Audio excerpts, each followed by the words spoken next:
नमस्कार। Balkrishna competitive exam में आप सभी का स्वागत है। मैं हूं बुजलेश्वर राम।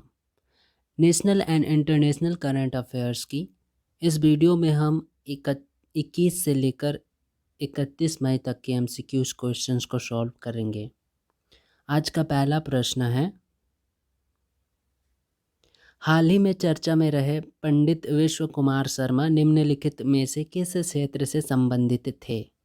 ऑप्शन ए तबला वादन, ऑप्शन बी संतूर वादन, ऑप्शन सी गिटार वादन, ऑप्शन डी बांसुरी वादन। इस प्रश्न का सही जवाब है ऑप्शन बी संतूर वादन। पंडित शिव कुमार शर्मा एक प्रख्यात भारतीय संतूर वादक थे। इनका जन्म 13 जनवरी 1938 को हुआ।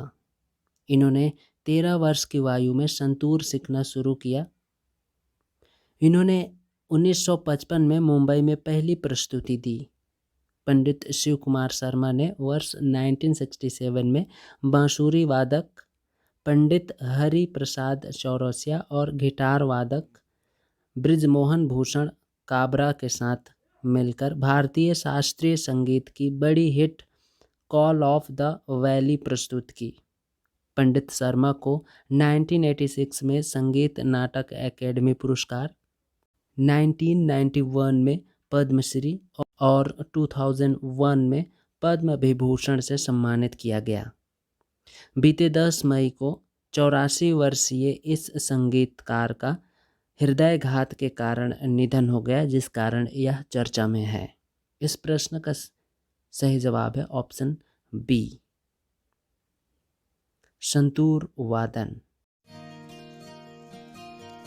प्रिय व्यूअर्स, यदि आपको हमारा यह प्रोग्राम पसंद हो तो वीडियो लाइक ज़रूर करें, और यदि हमारा यह प्रोग्राम आपके लिए उपयोगी हो तो हमारा चैनल बालकृष्ण कॉम्पिटिटिव एग्ज़ाम को सब्सक्राइब करके बेल आइकन ऑन अवश्य प्रेस करें।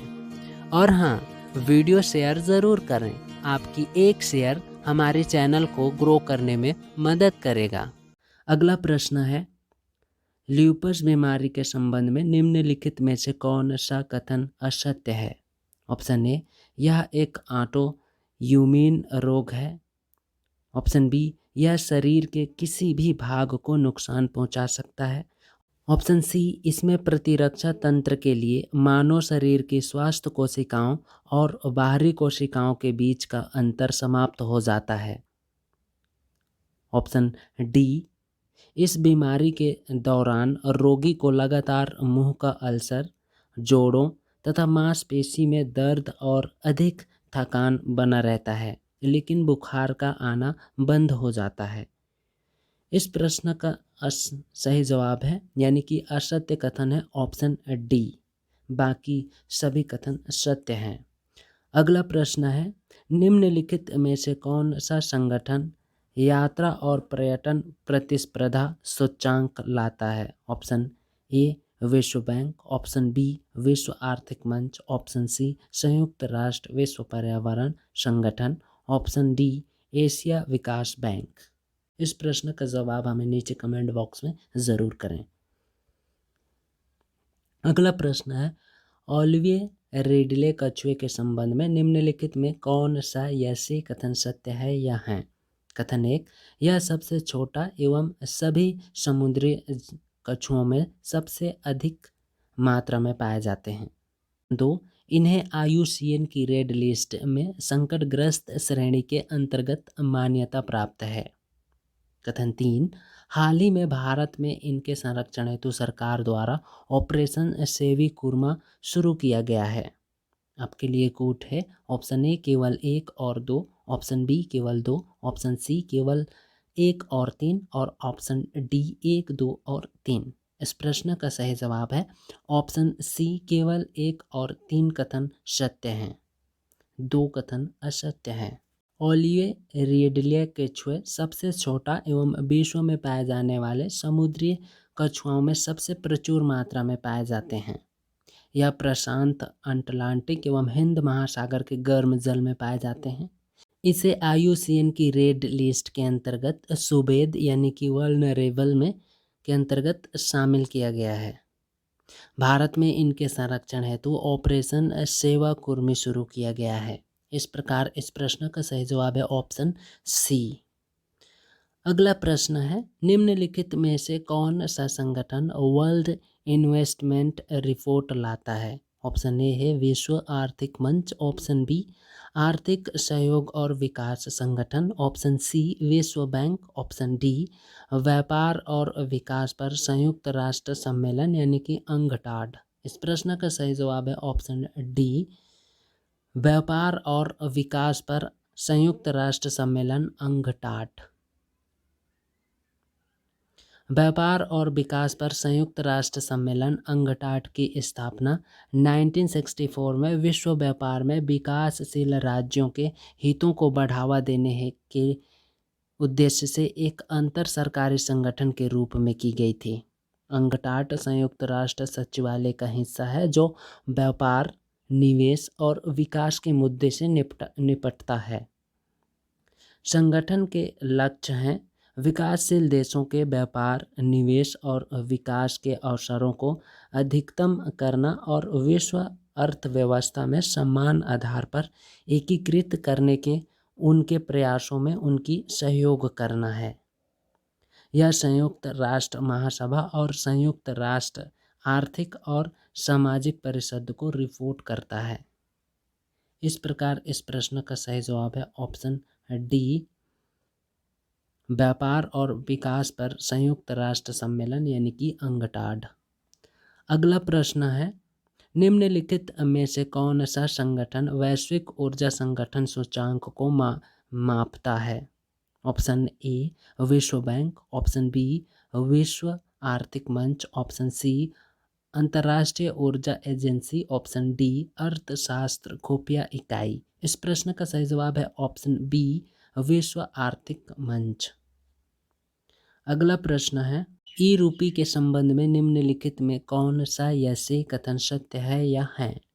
कथन एक, ई रूपी भारत की पहली डिजिटल करेंसी है। कथन दो, इसे भारतीय राष्ट्रीय भुगतान निगम यानी कि NPCI द्वारा विकसित किया गया है। आपके लिए कूट है ऑप्शन ए केवल एक, ऑप्शन बी केवल दो, ऑप्शन सी एक और दो दोनों, ऑप्शन डी न तो एक और ना ही दो। इस प्रश्न का सही जवाब है ऑप्शन बी केवल दो कथन सत्य हैं। ई रूपी एक कैशलेस और संपर्क रहित डिजिटल भुगतान माध्यम है जिसे SMS स्ट्रिंग या फिर QR कोड के रूप में लाभार्थियों के मोबाइल फ़ोन पर पहुंचाया जाएगा। यह अनिवार्य रूप से एक प्रीपेड गिफ्ट वाउचर की तरह होगा जिसे बिना किसी क्रेडिट या डेबिट कार्ड, मोबाइल ऐप या इंटरनेट बैंकिंग के विशिष्ट स्वीकृति करने वाले केंद्रों पर भुगतान भुनाया जा सकेगा। ई रूपी सेवाओं के प्रायोजन को बिना किसी भौतिक इंटरफेस के डिजिटल तरीके से लाभार्थियों और सेवा प्रदाताओं से जोड़ेंगे। यह मंच जिसे भारतीय राष्ट्रीय भुगतान निगम यानी NPCI, वित्त सेवा विभाग, स्वास्थ्य और परिवार कल्याण मंत्रालय और राष्ट्रीय स्वास्थ्य प्राधिकरण द्वारा विकसित किया गया है। एक व्यक्ति विशिष्ट और उद्देश्य विशिष्ट भुगतान प्रणाली होगी। अगला प्रश्न है, विदेशी व्यापार महानिर्देशालय यानी कि DGFT जो कभी कभी समाचारों में देखा जाता है किस मंत्रालय के अधीन है? ऑप्शन ए है वाणिज्य और उद्योग मंत्रालय, ऑप्शन बी है वित्त मंत्रालय, ऑप्शन सी है विदेश मंत्रालय, ऑप्शन डी है गृह मंत्रालय। इस प्रश्न का सही जवाब है ऑप्शन ए वाणिज्य और उद्योग मंत्रालय। अगला प्रश्न है, निपा वायरस के संबंध में निम्नलिखित में से कौन सा ऐसे कथन सत्य है या है? कथन एक, प्राकृतिक तौर पर यह वायरस फ्रूट बैट से निकलकर आता है। कथन दो, यह जानवरों से इंसान में फैल सकता है लेकिन इंसान से इंसान में इसका सीधा प्रसारण नहीं होता है। कथन तीन, संक्रमित लोगों में यह तीव्र श्वसन रोग और घातक एंसेफेलाइटिस का कारण बनता है। आपके लिए कूट है ऑप्शन ए केवल एक, ऑप्शन बी एक और दो, ऑप्शन सी एक और तीन, ऑप्शन डी एक दो और तीन। इस प्रश्न का सही जवाब है ऑप्शन सी 1 और 3 कथन सत्य हैं। अगला प्रश्न है, हाल ही में खबरों में रही समृद्धि योजना का संबंध किससे है? ऑप्शन ए स्टार्टअप से, ऑप्शन बी शिक्षा से, ऑप्शन सी स्वास्थ्य देखभाल से, ऑप्शन डी उपरोक्त में से कोई नहीं। इस प्रश्न का सही जवाब है ऑप्शन ए स्टार्टअप से। इस सेशंस का यह लास्ट प्रश्न था। आपके लिए एक अभ्यास प्रश्न है, एक राष्ट्र एक राशन कार्ड प्रणाली के संबंध में निम्नलिखित में से कौन सा यह कथन सत्य है या है?